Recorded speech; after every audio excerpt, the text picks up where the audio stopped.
Good morning and welcome to the college's fall conference meeting.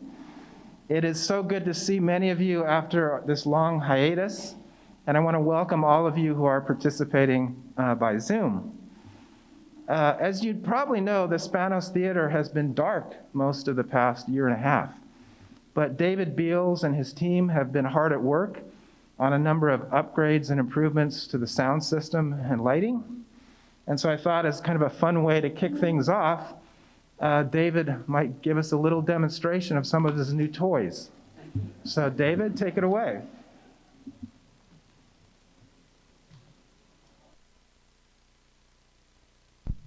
Thank you. My name is David Beals, and I'm the manager and technical director for Spanos Theater. What I'm about to show you is essentially my what did you do during the pandemic paper.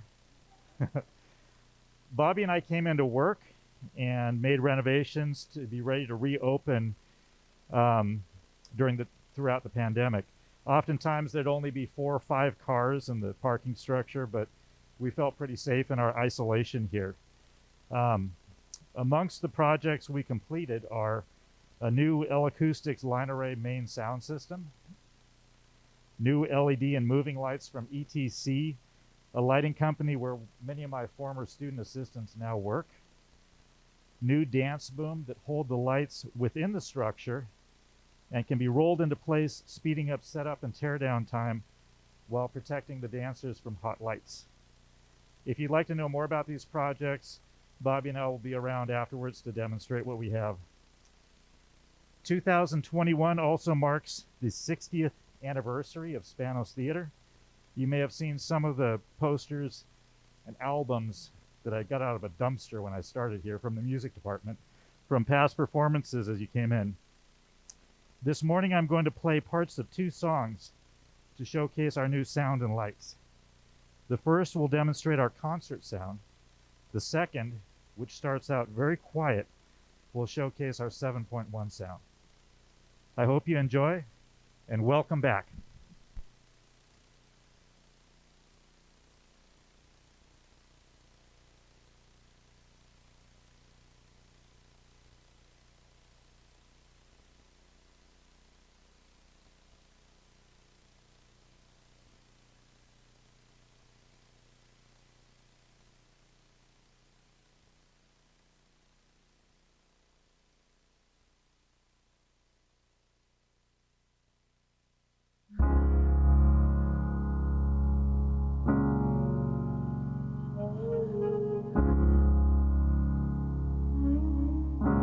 Spend all your time waiting for that second chance, for a break that would make it okay. There's always some reason to feel not good enough, and it's hard at the end of the day. I need some distraction.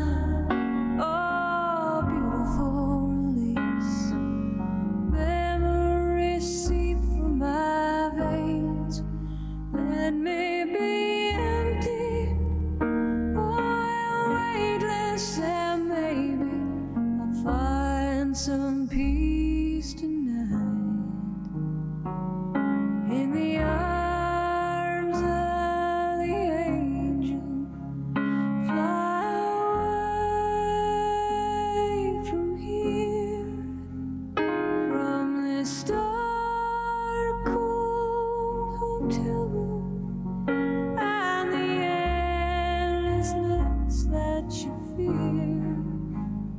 you are pulled from the wreckage of your silent reverie.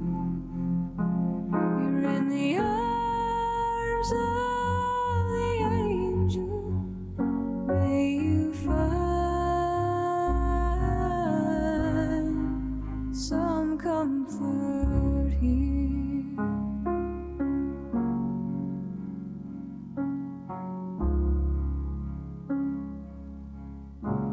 So tired of the straight line, and everywhere you turn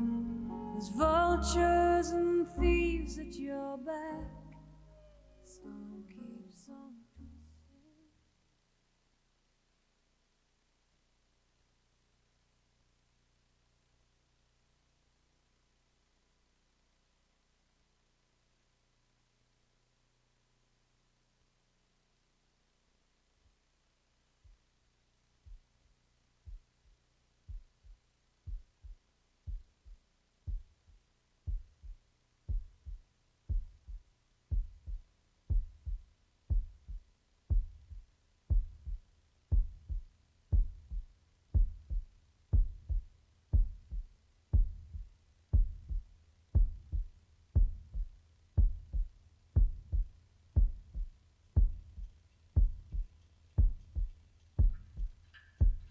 I've been mad for fucking years, absolutely years. I've been over the edge for yonks. Working with bands so long, I'm crazy.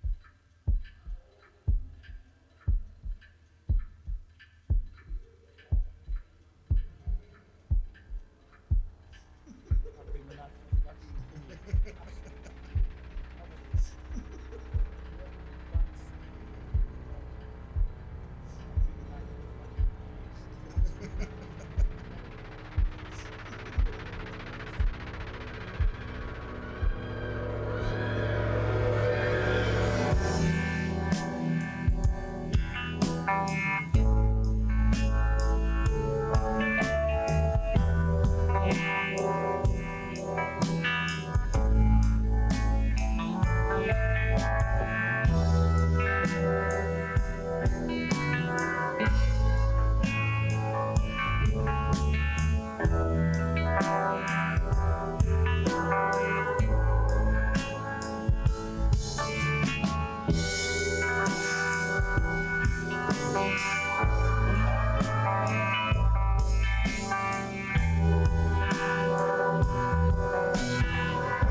Choose your own ground.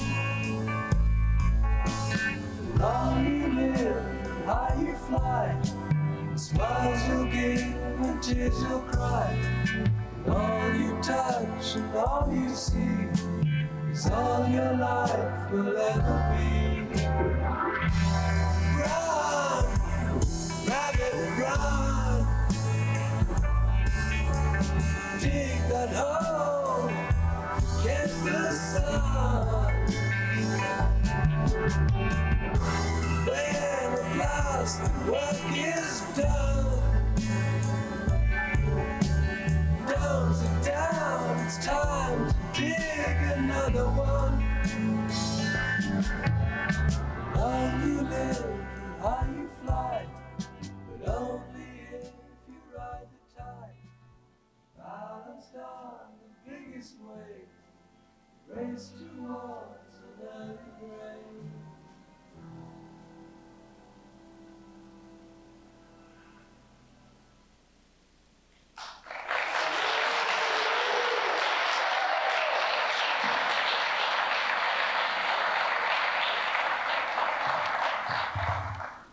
Thank you, David, Bobby, and his team. That Pink Floyd song brings back some memories. Boy, some hazy memories, I would say. All right. I think we're ready for there we go. Just like magic. So our communications team, I want to thank Kara and Lucy, who have put together a fall conference resources page for faculty and staff. And you can find it on our website if you click on faculty and staff and under fall conference resources.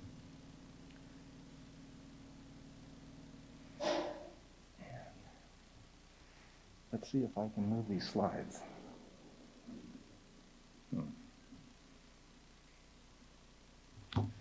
Hang on here. There we go. The resources include a lot of important information. I'm having trouble moving the slides here. Including our Dean's Office staff and leadership team with a list of all of their duties and responsibilities, as well as important campus connections, including a link to our CLA academic senators and caucus chair.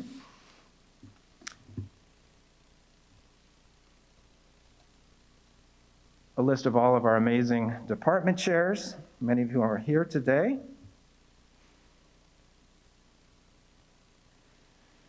Some information on some of our new tenure track faculty. Last year, despite the hiring chill, we were able to hire 3 new tenure track faculty in ethnic studies.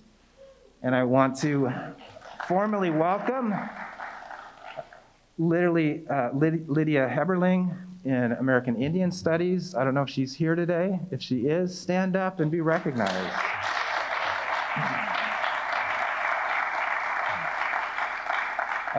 Dan Castello in African American Studies. Is Dan here?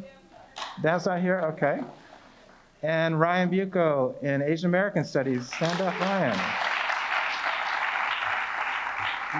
Welcome to all of you. We also had 2 new associate deans. Josh, of course, he started in January, and Kate in June. I want to welcome them to the leadership team as well.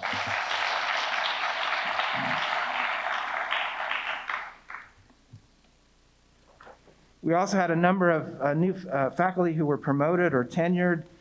Promotion to Professor Ryan Alanis, Enrique Constella, Rachel Fern Flores, Sophia Forrester, Eleanor Helms, Julie Rogers. Promotion to Associate Professor, Kelly Benyon, Laura Kachimani, Brian Healy, Jessica Kazurowski, Jason Peters, Emily Riles, and David Zoller. And tenure, Bethany Conway, Brian Healy, Jessica Kazurowski, Sylvia Marijuan, Jason Peters, Mira Rosenthal, Emily Riles, and David Zoller. Let's give it up for all of them. Congratulations.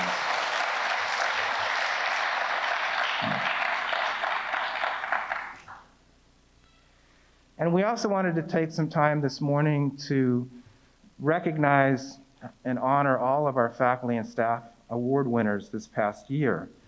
And I'm going to ask those of you who are here to come up to the stage and receive your certificate. So first, in the category of staff awards, the Outstanding Staff Award for Career Achievement goes to Melissa Bodine. Melissa.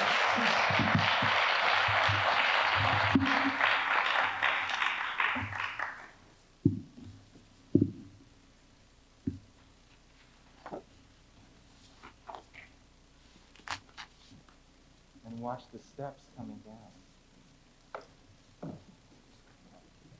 over here. And I don't know if someone wants to start it. Oh, there's a picture. Why don't you hold?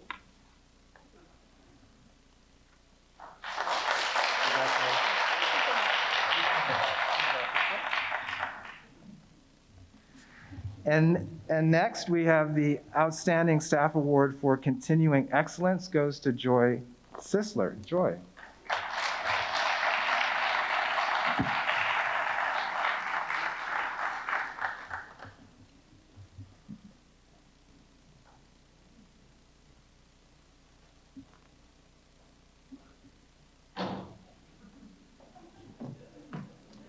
Watch your steps. Thank you. Hold it up. And here.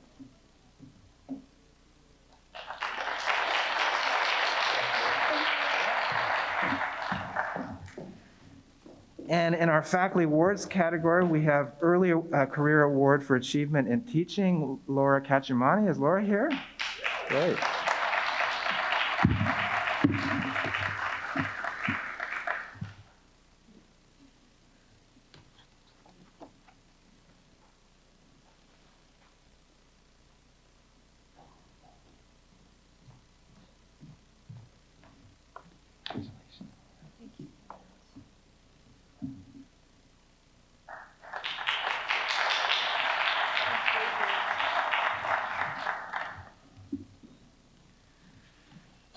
Early career for achievement in scholarship goes to Ryan Jenkins in philosophy. I believe he's not here, Ryan. Okay, thanks. Early career achievement early career award for achievement in service, Kelly Benyon. Is Kelly here? Yes.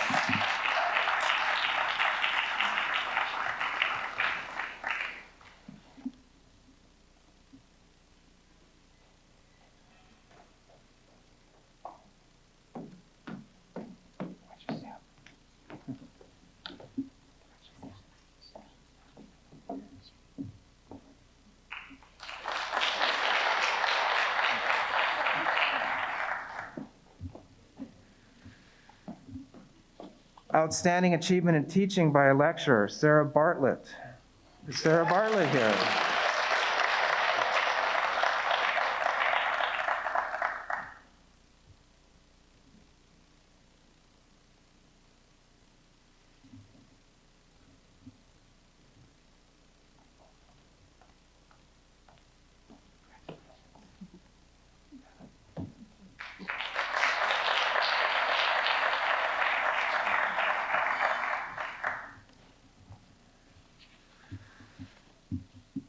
Our Faculty Diversity Award goes to Jose Navarro. Jose.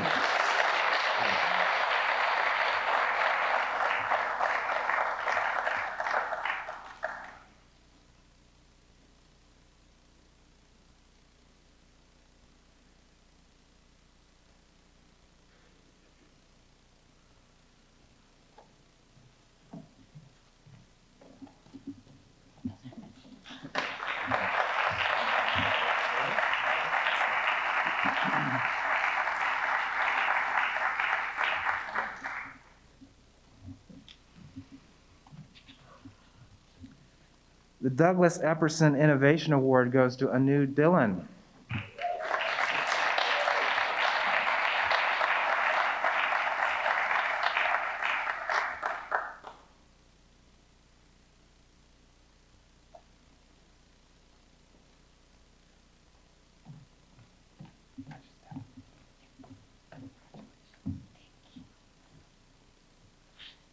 Thank you. Okay.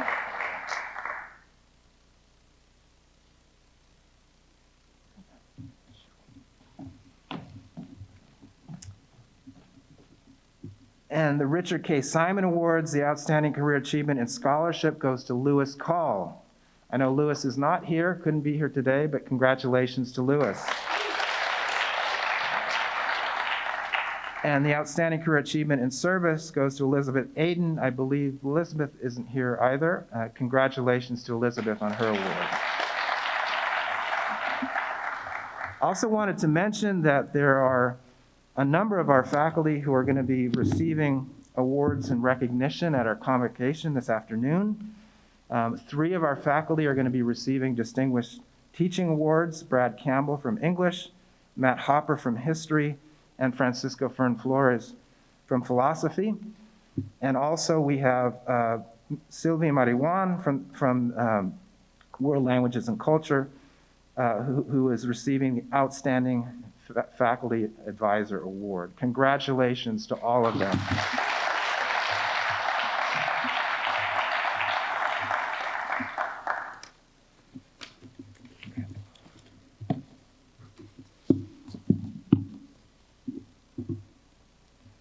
Right, and now I'll turn to some remarks. As you know, this past year has been a challenging one for Cal Poly and the CLA. With few exceptions, the global health pandemic prompted the shift to a mostly virtual learning environment for our students. A few departments last year were, in the college were able to offer some courses in face-to-face safely, but it was very few. And I'm grateful to all of our faculty technology fellows who worked hard to support this shift to virtual instruction. Despite the challenges related to operating virtually, our faculty and students responded with amazing resilience and creativity, both inside and outside the classroom. Our dance and music concerts, our senior art exhibit, our research competitions all went forward, albeit in a virtual format. Some of our faculty developed virtual international exchange opportunities in their courses in lieu of canceled study abroad programs. Despite the continuing successes of our students and faculty throughout the pandemic, it's important to acknowledge that this past year has taken a toll on all of us. Most of our first-year freshmen and new transfer students spent their entire first year in virtual classes, experiencing social isolation and loneliness. Many of our students struggled with mental health challenges, including increased anxiety and depression, while others experienced significant financial hardship because of the impact of the pandemic on themselves or their families. As we return to in-person operations, we're seeing some different dynamics play out amongst our students. Returning students are weary after a year of virtual learning, and also wary after experiencing shutdowns and rapid pivots. They're not so sure if they could get through another year of virtual classes and social isolation. First-year students are generally excited to be on campus, but anxious about how the first year is going to go. For all of us, it will be more important than ever to focus on the well-being of our students, to acknowledge what our students are going through, and also thinking about ways that we can help them find opportunities for community building, both within the classroom and outside. I also want to acknowledge the toll that the pandemic has taken on our faculty and staff. You have made heroic efforts this past year to support student success, while just trying to hold your lives together. The stress on parents with small children in the face of childcare and school closures has been enormous, and I'm grateful for the department chairs who have worked diligently this past year to provide faculty with greater flexibility to accommodate some of these concerns. I'd also like to recognize the efforts of our staff, most of whom had to shift to telework. They do so much behind the scenes to support our faculty and students. I appreciate Associate Dean Josh McAmer and his predecessor, Deborah Valencia-Labor, for their efforts to maintain staff morale and to provide regular opportunities to create a virtual community of support for our staff. If the pandemic wasn't enough, Cal Poly and the CSU suffered significant budget cuts this past year. In the case of the CLA, this translated to a $1.76 million cut, equivalent to approximately 4% of our total budget, which also included eliminating the college's $1 million structural deficit. Given that 95% of our budget is in personnel, we were only able to make up a small portion of those cuts from operating expenses. So this meant not being able to fill a number of key staff and faculty positions in the college. In developing our budget reduction plan, the college's #1 priority was supporting student success. And I think to a large extent, we were successful in shielding our students and faculty from the worst impacts of the budget cuts. We ended the year in the black for the first time in many, many years. And I want to especially recognize the work of our budget analyst, Joyce Sisler, in helping to develop and implement a plan to eliminate the college's historic structural deficit in addition to the permanent budget reductions. Thank you, Joy, for all your hard work. Although the state restored the funding that was cut from the CSU budget, unfortunately, Cal Poly will not see many positive effects of that, given the university's continuing structural deficit. That means the college's budget for this year is flat, which is after the 4% cuts that we made last year. Nevertheless, this year we are back in a position to begin hiring tenure-track faculty again, and I'm delighted that we were able to authorize 10 tenure-track searches in the college. We also received new funding from the provost to conduct 3 additional tenure-track searches. However, given the faculty losses across the college these past 2 years, this is going to be a multi-year process to get back to where we need to be. I'm especially excited that 9 of our tenure-track hires will be part of a CLA diversity cluster hire, the college's 3rd diversity cluster hire. And these areas include African American literature and English, counseling, clinical psychology with cultural and linguistic competency in the Psychology and Child Development Department, feminist, queer, trans, disability studies in the Women's Gender and Queer Studies Department, international political economy in social sciences, Latinx studies, 2 tenure-track hires in Latinx studies and ethnic studies, rhetoric in the communications studies department, public policy in political science, and world history in the history department. I'm really excited about these hires going forward, and again, in moving forward also with the college's DEI action plan. Despite the myriad of challenges that were prompted by the pandemic, the CLA and myself remain committed to a vision of a liberal arts sin fronteras, without borders, boundaries, or barriers. Even in the face of significant budget cuts, we continue to make progress on some key strategic priorities this past year. We funded a 2nd round of global engagement grants designed to support the development of virtual international exchange opportunities for our students. This coming year, Jason Peters in English will develop a virtual exchange between students at Cal Poly and National Chinan University in Taiwan to support cross-language communication skills needed for effective international collaboration in sustainability science. David Gillette in Liberal Arts and Engineering Studies will develop a 2-week-long narrative charrettes for Cal Poly students and students and faculty at Birmingham City University in England. Leslie Nelson in Communication Studies will develop a partnership with an institution in South Africa to bring virtual exchange to her intercultural communications course. I want to congratulate all 3 of them on their global engagement grants.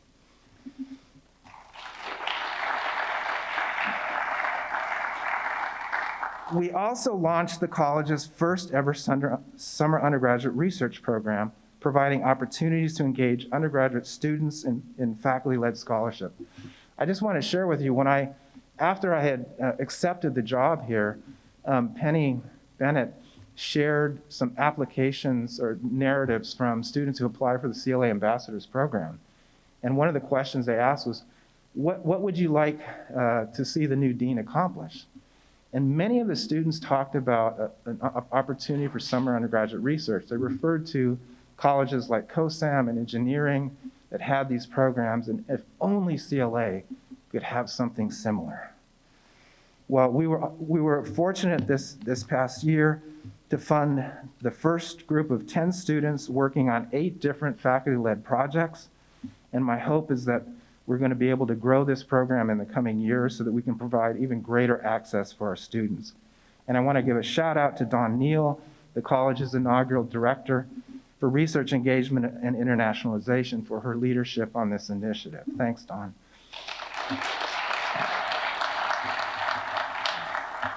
Despite the budget cuts, we continued to fund the college's summer scholarship stipend program, supporting the scholarship and creative activity of 17 faculty members this past summer. The college also sponsored a very active and lively Black Lives Matter speaker series, which aimed to highlight scholarly and creative work on issues of racial justice. The college launched its 5-year diversity action plan that lays out clear goals and metrics to guide us in achieving a more diverse, equitable, and inclusive college. I want to thank Associate Dean Jennifer Teramoto Pedrati and the CLA Faculty Diversity Committee for their hard work in developing the plan. And I look forward to working with all of our departments to make progress towards these goals Jennifer, after my remarks, will be speaking more about the progress we've already made as part of the DEI action plan. We also created the Access, Community, and Equity, or ACE program, to provide first-generation and low-income students with stipends to support their participation in high-impact learn by doing experiences. And again, thanks to Jennifer for her leadership in obtaining Audi seed funding to launch this initiative. The opportunities include undergraduate research, global learning, service learning, internships, and special projects. And experiences like these are shown to improve students' overall success, including greater likelihood of graduating and career readiness. We also made some progress in streamlining some processes in the college. The college organized an ad hoc committee on RPT, chaired by Ken Brown, to review and streamline college-level policies and processes and to reduce faculty and staff workload. And I want to highlight the work of Melissa Bodine on the committee to develop a unified form for professional development and narrative. Thank you, Melissa and Ken, for your leadership. We also just adopted a new submission management platform called Submittable that allows us to accept, review, and make decisions on digital submissions, applications, and digital content. The new technology will streamline and enhance faculty-student competitions and applications, and will allow us to collect data related to the metrics of our diversity action plan. And we organized a task force on online learning led by Kelly Benyon and Todd Pierce to explore the role of online education in the college post-pandemic and develop guidelines for expanding online course offerings during the regular academic year. As you know, the global pandemic ushered in a new era in higher education where technology is being used to teach, connect, and collaborate with students and peers. When the pivot to emergency remote teaching happened in March 2020, the focus was primarily on the technology to support the pivot. But as the task force report makes very clear, while technology is important going forward, we need to focus on the pedagogies associated with online and hybrid delivery. In other words, we need to adopt a pedagogy-first approach. We also have to keep in mind that while using technology effectively can benefit students, issues of equity to access to technology and to content for those with learning disabilities should be central as part of our efforts. As we look forward to the new academic year, I wanted to highlight some strategic priorities that we'll be focusing on as a college moving forward. The first is to make continued progress in fulfilling the goals of the college's DEI action plan. And this includes developing targeted strategies to close the equity gaps for underrepresented students, a key dimension of the CSU Graduation Initiative 2025. Graduation equity gaps, especially the exodus of URM men, has accelerated during the pandemic. It's important that we learn from the successful experiences of other institutions and consider how we can direct new resources to support progress in this area. I already mentioned the tenure track, the diversity cluster hire. Obviously, we hope to be successful in filling all of those positions, but just as important is also providing a community of support to help ensure those faculty's success when they arrive to Cal Poly. Secondly, we hope to expand support for our summer undergraduate research program and the Access, Community, and Equity, or ACE program. And this includes identifying external funding sources and donors to support these programs. Third is to continue to enhance internationalization efforts through virtual exchange and strengthen international partnerships and supporting study abroad opportunities for our students as international travel restrictions are lifted. Especially important in this regard is creating opportunities for international experiences for students who face financial and other obstacles to participation. Fourth is to develop a college-wide plan building off the work of the task force to integrate online and hybrid learning into the college's regular academic course offerings and degree programs. It's important to think about how we can harness the many pedagogical innovations that we learn from operating in a mostly virtual environment to create additional pathways for Cal Poly students. And finally, we want to continue to rebuild the college's prospective donor pipeline, in support of the college's strategic priorities and begin preparing a major fundraising campaign for the renovation of the Davidson Music Building. And as part of this effort, our development team has been working with the Dean's Advisory Council to refocus its mission in support of college priorities. As we prepare for the start of the fall quarter next week, and as I wrote in my email this morning, I also want to acknowledge the anxiety and concern of faculty and staff regarding the health and safety of our community.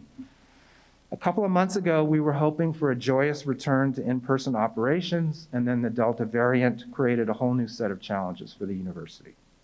Unlike many universities across the country, including my former institution, we're fortunate that the CSU has implemented a vaccine requirement for all students, faculty, and staff, as well as an indoor masking mandate.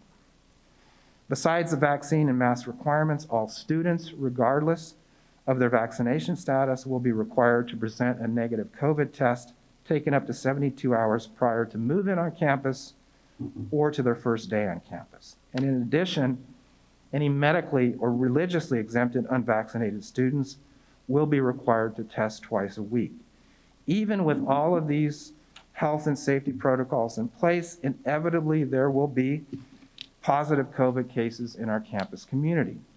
While the university is committed to minimizing risk and ensuring the health and safety of our faculty, staff, and students, the Dean's Office has been working closely with department chairs and HR to make reasonable accommodations for faculty and staff who cannot participate in person for health reasons.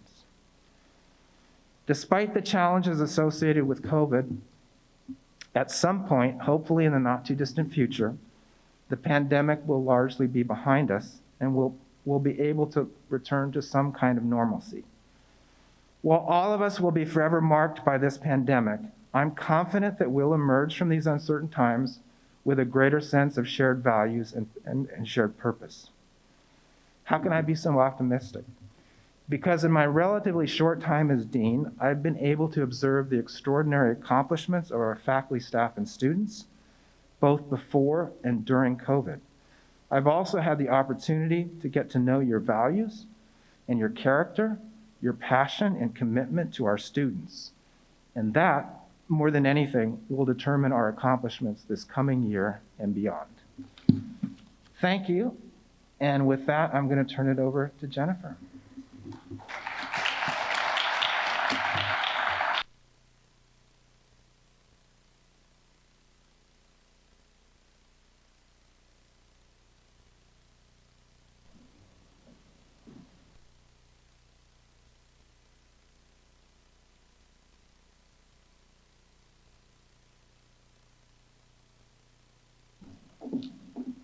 Good morning, everybody. It's so nice to see everybody in person and your whole selves, not just your floating heads. I met some people that I've discovered are more than just a head today, which was nice as well. So in any case, I know that many of you are already aware of the fact that we unveiled our diversity action plan last year. And if you haven't gotten to check this out yet, it's on our website. There's a link over to the side on the diversity tab that kind of takes you to that, and you can look at that a little bit more clearly if you'd like. In part this year, what we wanted to do is talk to you a little bit about some of the progress that's been made. And because our college has had leadership in the area of DEI for 4 years now, there's also some data points that have finally grown to the extent that we can do some analysis as well. So I'm going to take you through a couple different things that we've been able to show so far. All right, the first has to do with our first two goals, which have to do with recruiting and retaining a diverse and diverse group of faculty, staff, and students that have expertise in DEI areas. And so the numbers that are represented here are percentages, but I wanted to specifically focus for a minute on the level of recruitment that we've done in terms of increasing diversity within the tenure track faculty. As you can see, we've been moving steadily up. The percentage here is the percent of BIPOC and biracial faculty out of the total faculty hires by year. And those two stars that are listed there are the two cluster hire years that we've done so far. And unsurprisingly, our applicant pools were more diverse those two particular years. Slightly more surprising, though, is that in the years following each of those cluster hire years, we were either able to maintain that level of diversity in the applicant pools and the hires or increase it. And so that's really been helping in terms of us developing a broader community of folks in this particular area. So we've really made some strides here.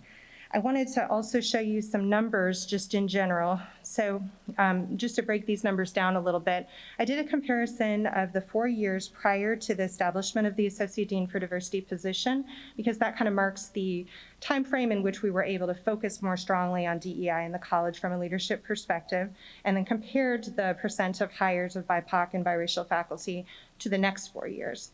So in those first 4 years, from 2013 to 2016, we hired 30 different tenure track positions, and 6 of those positions were either BIPOC or biracial faculty, meaning about 20%, or exactly 20%. In comparison to 2017 to present, we've been able to hire 41 faculty in that time frame, and the number of BIPOC and biracial faculty we've hired during that time is 20 of those 41. So we're at almost 50%, meaning that we've increased our hiring rate about 30%, almost 30%. So we're feeling really happy about this, and we know that with the coming year, with the new cluster hire, et cetera, we expect to see that diversity continue to grow. Based on our data that we're showing here, we would expect that it would grow the year after too, or be maintained at least, and kind of get us a little bit closer to our goal. Recruitment is important, and we've done some different things to change the recruitment process slightly. We have some new methods that we're trying this year, et cetera. But retention is incredibly important as well. And so in terms of the cluster hires, we've retained 11 of 12 of those cluster hires. And we'll continue to work with our diversity community within the college to make sure that the new cluster hires, like the previous ones and our faculty, are wrapped around by the community. And so we'll be asking for help from a number of different faculty for those kinds of things.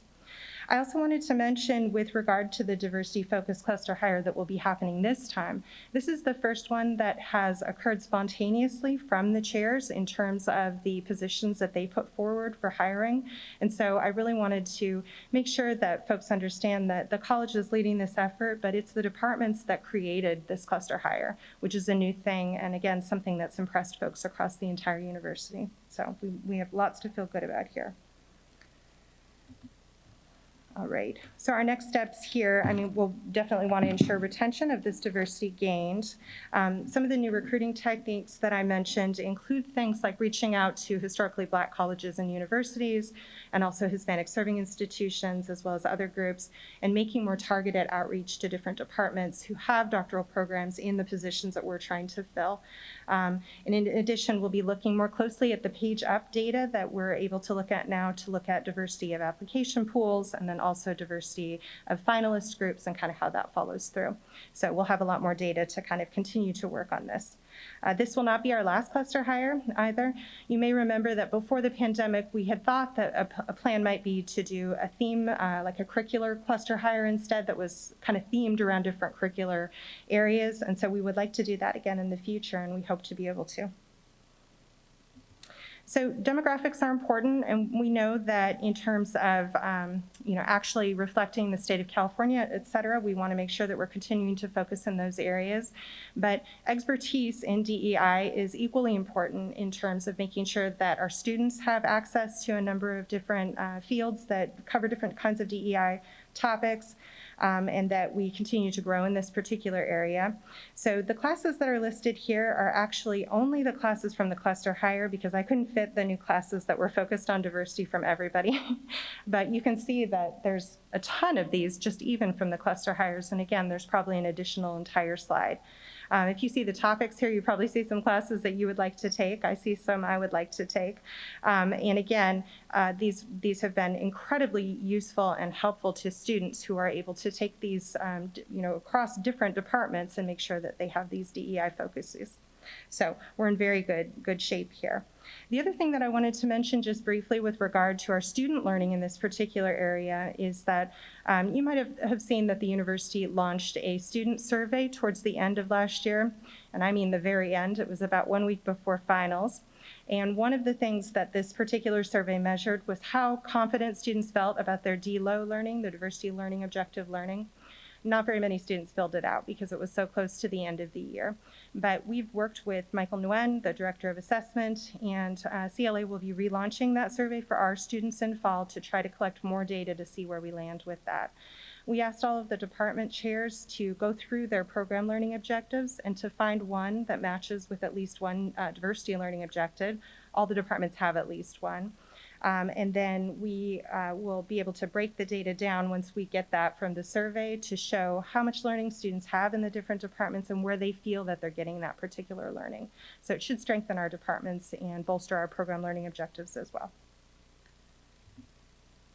All right, so next steps here, the cluster hire will continue to increase our coverage, and then analyzing the data will be the second piece. All right, a couple more things that I wanted to mention. First of all, CLA is kind of known across the university for utilizing the different trainings that CTLT, or the Center for Teaching, Learning, and Technology, offers. And I asked Sarah McDonald, who is the Director for Inclusivity there, to run some numbers for us. And in terms of her examining whiteness group, our staff and faculty represent a third of the staff and faculty that are involved in colleges, involved in examining whiteness. In addition, a lot of our departments, several of them, have been working with Sarah McDonald in kind of more of a small group setting where Sarah will come in and tailor some work toward the department and kind of figure out what they need to be able to move forward with DEI learning, awareness, and skills. And so if this is something that your department is interested in as well, she's more than willing to keep doing this for our departments. In addition, the Faculty Diversity Committee members that are listed here created an Avoiding Bias and RPT evaluation document, and that will be available to all of the PRCs in the fall. That was kind of an outgrowth of some of the work that we did on the RPT task force this last year. And then lastly, there will be a college cohort opportunity for the inclusive and equity-minded teaching class that Sarah McDonald also teaches. This past year, we, as a college, held 18% of the participants, and we'll be sending 15 more faculty this year with stipends to be able to participate in this process. So, and we'll continue to build on that in the years coming by.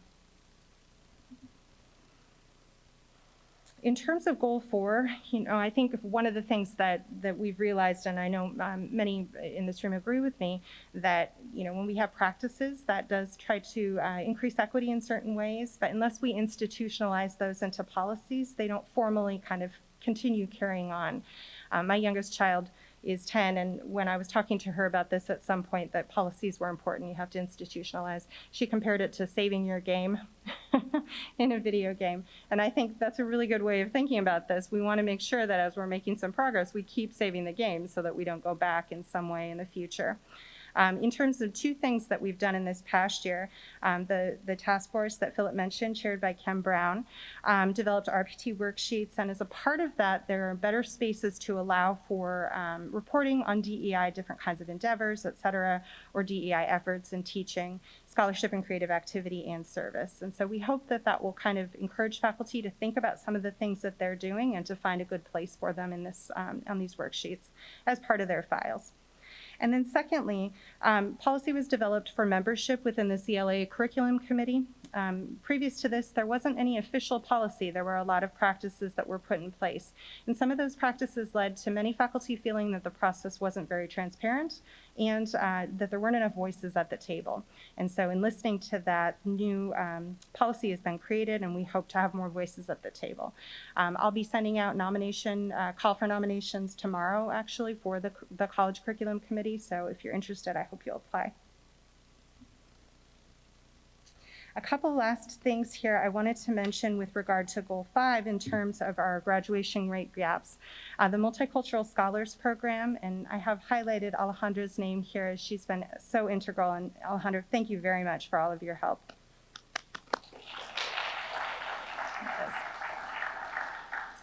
In terms of this program, 95% of our first years were on track after 2 quarters, and 100% of those who took Alejandra's CLA orientation class. These numbers are small because these programs are just growing, but I think that it shows a tremendous, it's very encouraging anyway to see this kind of data coming out at this point, and we'll continue to make sure that we resource this program and fund it well to keep moving things forward. The average GPA for this group is also higher for those who took CLA 100. And then lastly here, our Underrepresented Student Network, which is our peer mentoring network. We started out with 4 mentors in the very beginning, and I think everybody had one mentee or something like that, so a very small group. But we're up to about 25 to 30 mentors at this point and have really began to develop a community. The GPA in this group, and the numbers are large enough that I was able to run some statistics here, the GPA is significantly higher than the GPAs of underrepresented students who are not in USN and non-white students who are not in USN. And I separated those out because within the underrepresented student networks, we do include Asian American students as well, and yet Asian American students are not considered to be underrepresented minorities within the system or within college in general. So just an explanation of that.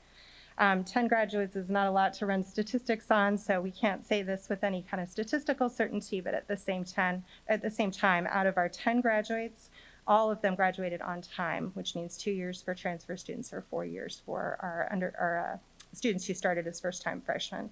So again, we feel like this is really providing us with some great data to feel encouraged about these kinds of programs and to continue working with these students.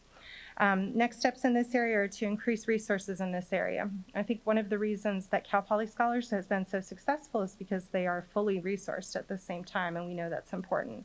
So we're working to figure out ways to garner more resources for these programs. The other thing I wanted to mention just briefly is that when we are looking at the graduation gaps, the graduation rate gaps that we see, sometimes the university only looks at URM versus non-URM. In our college, we're also making sure to look at gender as well. And the data they've collected thus far is binary, so we're talking about 4 different groups, although I'm sure that will change in the future. Regardless, what we find when we look at those different gaps is that there's a very significant gender gap in addition to the gap between URM and non-URM, and it is our male-identified URM students that are at the bottom there. We could probably effectively close the gap without helping those students very much. And so we want to make sure that we're not just looking at this in terms of numbers, but that we're qualitatively analyzing the experiences of students and making sure that we're helping all the groups, not just focused on the numbers and closing that gap. So we'll be figuring out some different ways to work towards that as well this year. So I think I'm really excited about the progress we've made so far, and I think that we're on a really good track to make some more, particularly with some help from donors within the ACE program and some of the other programs that Philip already mentioned. And I also want to say thank you to all the faculty who have reached out to our underrepresented students in particular from all different groups in terms of race and ethnicity, sexual orientation, socioeconomic status, et cetera. To make a difference in their lives. And I think, especially in this last year, that was a trying time for a lot of folks, particularly our lower income students. And I had many, many students tell me how empathic their faculty were and how much they helped them. So we appreciate you, and that's all that I have for right now.